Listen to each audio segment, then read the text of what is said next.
In this video, I'm going to go through integration by substitution. Step number 1 is realizing how you know when to use integration by substitution versus integration by parts. And I'll show you guys a trick for that. So when you're integrating, let's say, x multiplied by e to the x, you're integrating an algebraic function by an exponential function.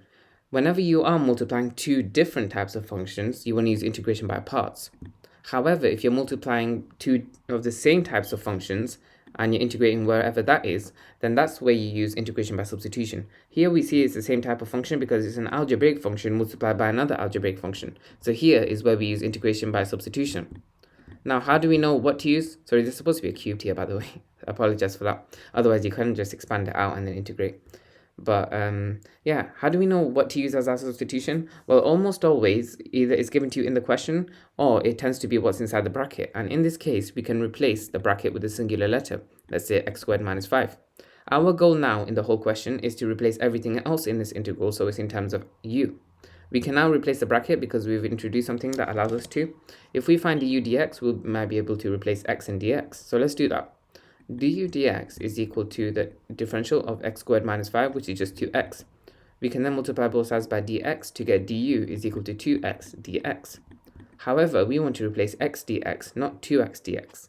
Now, there's a little trick here. You can multiply by a constant at this stage here to make it look like exactly what you want to replace. For example, we want to divide by 2, don't we?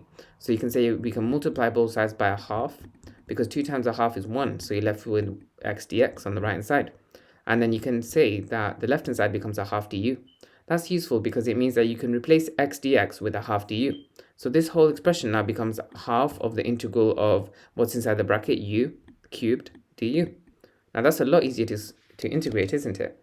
And how you do integrate that, you completely ignore the half. You're just going to multiply that by that later. But you add 1 to the power, you divide by the new power, and then now is where you multiply by that half that was before the integral. That would be, by the way, do remember to include the plus c. A lot of students forget that. Now, I don't know why I wrote u to the 8, but 1 times u to the 4 is u to the 4 all over 2 times 4, which is equal to 8, all plus c.